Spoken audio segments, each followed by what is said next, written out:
జ్ఞానం, ధర్మం, సత్యం, చైతన్యం, ఆత్మశోధన. సమాధానం దొరకని ఎన్నో ప్రశ్నలతో మనిషి మనసులో ఓ అజ్ఞాన తిమిరం. ఆ అంధకారాన్ని పటాపంచలు చేసే కాంతిపుంజం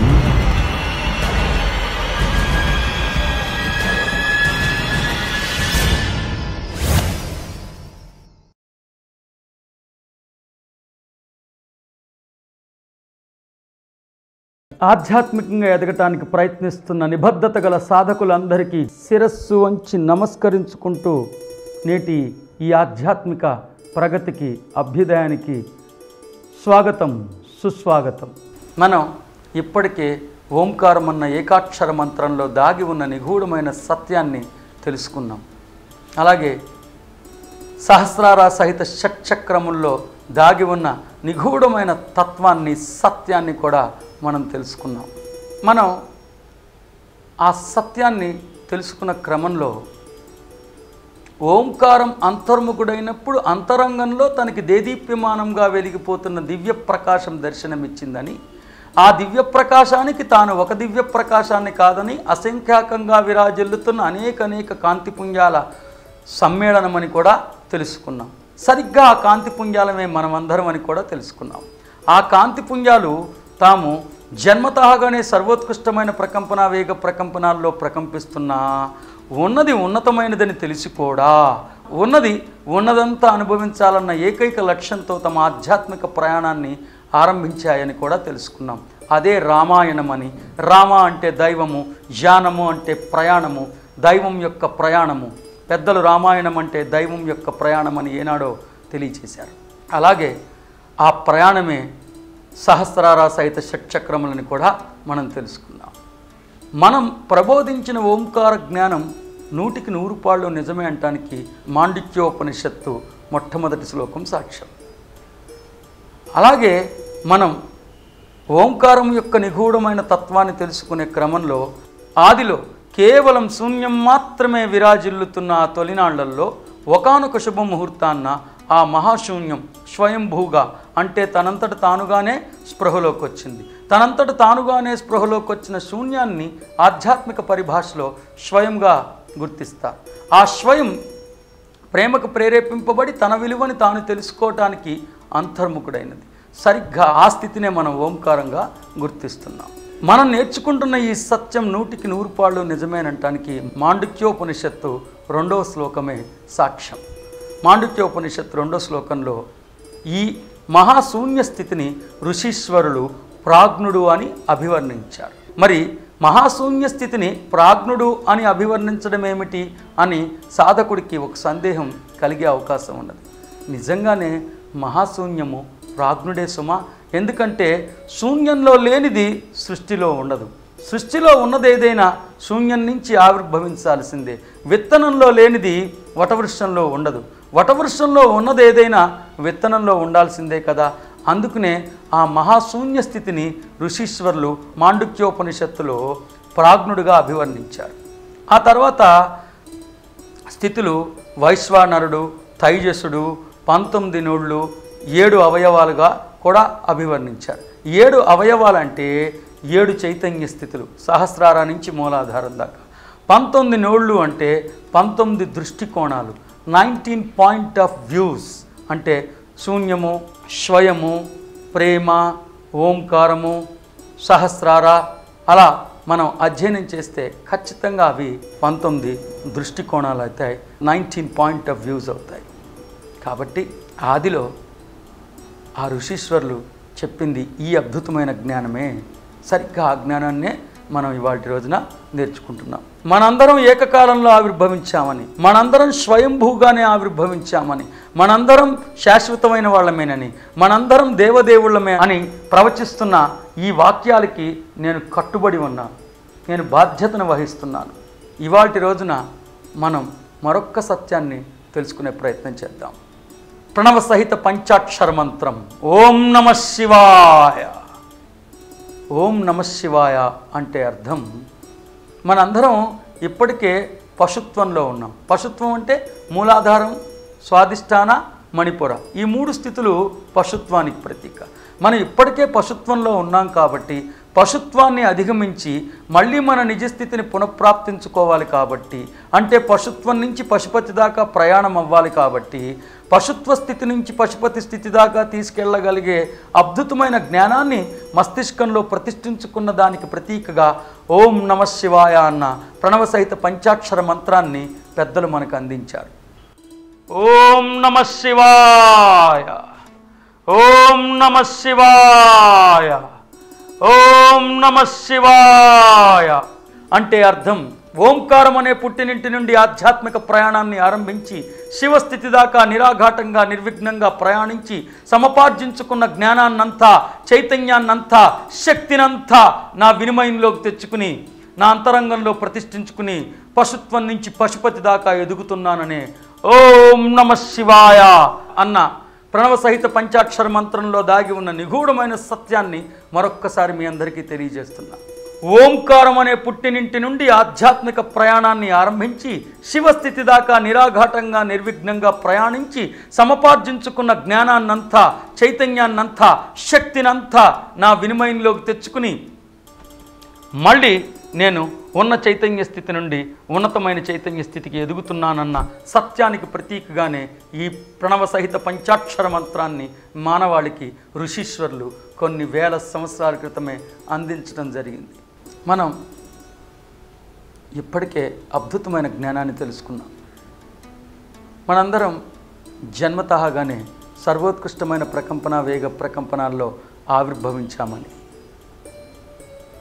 ఉన్నది ఉన్నతమైనదని తెలిసి కూడా ఉన్నది ఉన్నదంతా అనుభవించడం కోసమే మనం సహస్రార స్థితి నుంచి ఈ అత్యల్ప ప్రకంపన వేగ ప్రకంపనాలకి ప్రయాణమై దిగి వచ్చామని,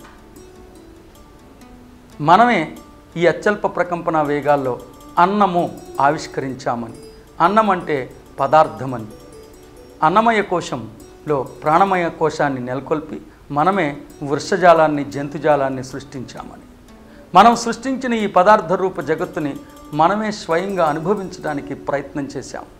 ఆ నేపథ్యంలోనే జన్మతాగానే సర్వోత్కృష్టమైన ప్రకంపన వేగ ప్రకంపనాల్లో ప్రకంపిస్తున్న మనం అత్యల్ప ప్రకంపన వేగ ప్రకంపనాలకి ప్రతీకైన ఈ పదార్థ రూప జగత్తుతో, పదార్థంతో ఒక అనుభవాన్ని ఏర్పరచుకోవాలంటే, మనం సృష్టించిన ఈ పదార్థ రూప జగత్తుని మనం అనుభవించాలంటే మనం కూడా అత్యల్ప ప్రకంపన వేగ ప్రకంపనాల్లో ప్రకంపించాలి. ఆ ప్రకంపన వేగాల్లోనే కొనసాగాలి. అత్యల్ప ప్రకంపన వేగ ప్రకంపనాల్లో కొనసాగటం కోసం దేవదేవుళ్ళమైన మనం పదార్థ నిర్మిత శరీరాన్ని, అంటే అన్నమయ కోశంలో ప్రాణమయ కోశాన్ని నెలకొల్పి మనమే స్వయంగా జీవించబోతున్నాం కాబట్టి మనం జీవించేటట్లుగా తోడ్పడగలిగే ఈ ఆరామాల్లో మరొక 3 కోశాలని, అంటే ఈ అన్నమయ ప్రాణమయ కోశాల్లో ఆనందమయ, మనోమయ, విజ్ఞానమయ కోశాలను నెలకొల్పి పంచకోశాలతో నిర్మింపబడిన పాంచభౌతిక శరీరాన్ని మనమే నిర్మించుకుని పాంచభౌతిక జగత్తుని అనుభవించడానికి దిగివచ్చిన దేవదేవుళ్ళం మనమందరం. అంటే ఈ శరీరం కేవలం ఒక వాహనం మాత్రమే. మనం ఈ వాహనం కాదు, మనం అద్భుతమైన చైతన్యాలు. సనాతన సాంప్రదాయం ఈ సత్యాన్ని మానవాళికి తెలియచేసే క్రమంలోనే మనం పూజిస్తున్న దేవుళ్ళందరినీ చైతన్యాలుగా చూపించి ఆ దేవుళ్ళు వాడుకునే శరీరాలనే వాహనాలుగా చూపించింది. అదే విఘ్నేశ్వరుడు మూషికం అనే వాహనం, కుమారస్వామి నెమలి అనే వాహనం. కాబట్టి దేవదేవుళ్ళమైన మనం దేహదారులమై ఈ భూతలానికి దిగివచ్చి మనం సృష్టించిన పదార్థ రూప జగత్తుని మనమే స్వయంగా అనుభవించటం అనే నూతన అధ్యాయానికి నాంది పలికాం. అలా దేవదేవుళ్ళమైన మనం దేహదారులమై ఈ భూతలానికి దిగివచ్చి మనకి పూర్తిగా అసహజత్వమైన అత్యల్ప ప్రకంపన వేగాల్లో జీవించడం మొదలుపెట్టాం. అలా జీవిస్తున్నప్పుడు తొలినాళ్లలో అజ్ఞాతంలో ఉన్న క్రమంగా అజ్ఞానానికి లోనయ్యాం. ఆ అజ్ఞానం పరాకాష్టే నెమ్మదిగా మనల్ని మనం శరీరంగా తాదాత్మ్యం చెందటం మొదలుపెట్టాం. మనం ప్రస్తుతం ధరిస్తున్న శరీరమే మనం అనుకునే భ్రమకి లోనయ్యాం. అందుకే గీతాచార్యులైన శ్రీకృష్ణుడు భగవద్గీతలో క్షేత్రజ్ఞ విభాగం అనే అధ్యాయాన్ని మానవాళికి అందించారు. ఆ అధ్యాయాన్ని అధ్యయనం చేస్తే మనం ప్రస్తుతం ధరిస్తున్న క్షేత్రాలం కాదని, మనం అందరం క్షేత్రజ్ఞులం అన్న సత్యం అర్థమవుతుంది. The first step for spiritual evolution is, we should realize that we are not the physical body we are wearing. The physical body is only a vehicle which we have opted to maintain our speed levels on par with the materialistic levels, on par with the speed levels of the matter. అలా ఈ శరీరం ఒక వాహనం మాత్రమే. మరి మనం దేహదారులమై దిగివచ్చి ఈ పదార్థ నిర్మిత జగత్తుని అనుభవించాం. దేవుడు దేహదారి అయి తాను సృష్టించిన పదార్థ రూప జగత్తుని తానే అనుభవించే క్రమాన్నే సనాతన సాంప్రదాయం మానవుడిగా గుర్తించింది. నిజానికి మనం అందరం మానవులం కానే కాదు, మనందరం మానవత్వం అనే ముసుగులో పొసిగి ఉన్న దేవదేవుళ్ళం. We are all gods dreaming as human. మనందరం మానవత్వం అనే కల కంటున్న దేవదేవుళ్ళమే. ఒక్కసారి ఆ మానవత్వం అనే కలలోంచి మేల్కొంటే మళ్ళీ మన నిజస్థితిని పునఃప్రాప్తించుకోవచ్చు. అందుకే జ్ఞానపు సుప్రభాత గీతికిని ఆలపించి మానవత్వపు మత్తులో కొట్టుమిట్టాడుతున్న మనల్ని మన స్వస్వరూప స్వస్వభావ జ్ఞానాన్ని తెలియచేసి మళ్ళీ మనకి మన నిత్యత్వ నిజితత్వ నిర్మలత్వపు దివ్యస్థితిని పునఃప్రాప్తించుకునేటట్లు తీర్చిదిద్దటానికి అనేక మంది మహనీయులు అనేక తరాలలో మనకు అందుబాటులోకి వచ్చి మనకి జ్ఞానపు సుప్రభాత గీతికని ఆలపించి ఆ జాగృతావస్థలోకి ఆ మానవత్వపు మత్తులోంచి మేల్కొల్పడానికే ప్రయత్నించారు. ఆ క్రమంలోనే అనేక మంది మహనీయులు ఈ భూతలంలోకి ఆవిర్భవించడం జరిగింది. కానీ దురదృష్టవశాత్తు ఆ మహనీయులు చెప్పిన జ్ఞానామృతాన్ని అర్థం చేసుకోకుండా ఆ సుప్రభాత గీతికని అర్థం చేసుకుని మానవత్వపు మత్తులోంచి నిద్ర లేవకుండా మనం ఆ వచ్చిన వాళ్ళని పూజించడంతోనే సరిపెట్టుకున్నాం. కానీ ఈసారి ఈ సత్యాన్ని తెలుసుకుని ఖచ్చితంగా మనం ఉన్న చైతన్య స్థితి నుండి ఉన్నతమైన చైతన్య స్థితికి ఎదిగి తీరదాం. ఉన్న చైతన్య స్థితి నుండి ఉన్నతమైన చైతన్య స్థితికి ఎదగగలగటాన్ని ఆధ్యాత్మిక పరిభాషలో కుండలిని శక్తి జాగృతం అవడం అంటారని సనాతన సాంప్రదాయం తెలియజేసింది. సనాతన సాంప్రదాయం ప్రవచిస్తున్న ఈ సత్యాన్ని కానీ మనం తెలుసుకుంటే ఉన్న చైతన్య స్థితి నుండి ఉన్నతమైన చైతన్య స్థితికి ఎదిగి తీరుతాం. పశుత్వం నుంచి పశుపతి దాకా ఎదగగలుగుతాం. ఇప్పుడు మనం శరీరం అనే అంశంలో దాగి ఉన్న నిగూఢమైన సత్యాన్ని కూడా తెలుసుకునే ప్రయత్నం చేద్దాం. ఆత్మకి జన్మతహాగానే ఒక నిర్దిష్టమైన ప్రకంపన వేగం ఉంటుంది. విశ్వం ఎంత విశాలంగా ఉన్నా, ఆ విశ్వంలో అంతర్భాగంగా ఎన్ని పాలపుంతలున్నా, ఆ పాలపుంతలో అంతర్భాగంగా ఎన్ని తలాలు ఉన్నా, ఎన్ని క్షేత్రాలు ఉన్నా, ఆ క్షేత్రంలో అంతర్భాగంగా ఎన్ని వేల కోట్ల జీవరాశులు జీవిస్తున్నా, ఈ విశ్వమంతా ఈ పాలపుంతలన్నీ కూడా 7 ప్రకంపన వేగాల్లోనే ప్రకంపించాలి. అంటే విశ్వం ఎంత విశాలంగా ఉన్నా విశ్వం 7 ప్రకంపన వేగాల్లోనే ప్రకంపిస్తుంది. ఆత్మకి ఒక నిర్దిష్టమైన ప్రకంపన వేగం ఉన్నది. విశ్వమంతా 7 ప్రకంపన వేగాల్లో ప్రకంపిస్తున్నది. ఆత్మ తాను ఏ క్షేత్రానికి విచ్చేద్దాం అనుకున్నదో, ఏ తలానికి విచ్చేద్దాం అనుకుంటుందో ఆ తలపు ప్రకంపన వేగంతో తన ప్రకంపన వేగాన్ని మేళవించుకోగలగాలి. ఆత్మ తన ప్రకంపన వేగంలో తానుంటూ తాను ఏ క్షేత్రానికి విచ్చేయాలనుకుంటుందో ఆ క్షేత్ర ప్రకంపన వేగానికి తన ప్రకంపన వేగాన్ని మేళవించుకోగలిగితే తక్షణం ఆత్మ అక్కడికి ప్రత్యక్షమవుతుంది. ప్రత్యక్షమై ప్రత్యక్షంగా అక్కడి వ్యవహారాల్లో పాల్పంచుకోగలుగుతుంది. అంటే విశ్వంలో 7 ప్రకంపన వేగాలు ఉన్నాయి. అవే 7 లోకాలు. ఆత్మ తన ప్రకంపన వేగంలో తానుంటూ తాను విచ్చేయాలనుకున్న ప్రకంపన వేగంతో తన ప్రకంపన వేగాన్ని మేళవించుకోవటానికి ఉపలబ్ధమయ్యే ఒక ఉపకరణం పేరే శరీరం. కాబట్టి 7 ప్రకంపన వేగాలు ఉన్నాయి. 7 ప్రకంపన వేగాలు ఉన్నాయంటే 7 శరీరాలు ఉన్నాయి.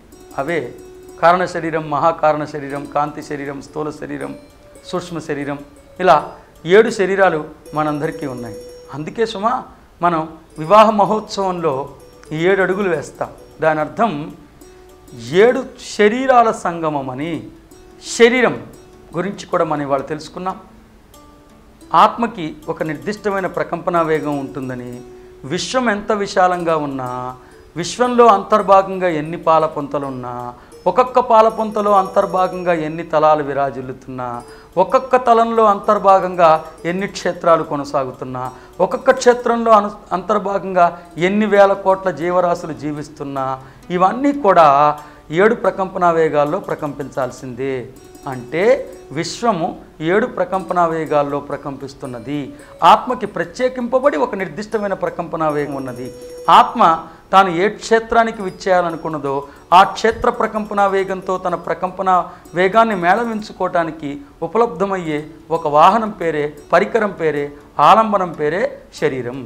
ఈసారి మనం కలుసుకున్నప్పుడు అంత ఉన్నతమైన ఆత్మ ఏ లక్ష్యంతో ఈ భూతలానికి విచ్చేస్తుందో ఆ లక్ష్యం గురించి తెలుసుకుందాం. అంటే ధర్మం అనే అంశం గురించి తెలుసుకుందాం. నేను చెప్తున్న ప్రతి ఒక్క వాక్యం 100కి 100 పాళ్ళు సత్యమే. శరీరం అనే వేదిక మీద దివ్యత్వం అనే వేడుక చేసుకోవటానికి దిగివచ్చిన దేవదేవుళ్ళందరికీ శిరస్సు వంచి నమస్కరించుకుంటున్నాను. ఇవాటికి స్వస్తి, తథాస్తు.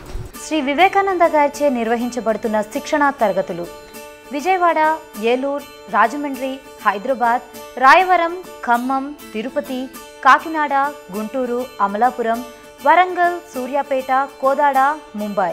మీరు సంప్రదించాల్సిన ఫోన్ నంబర్ 9848258366.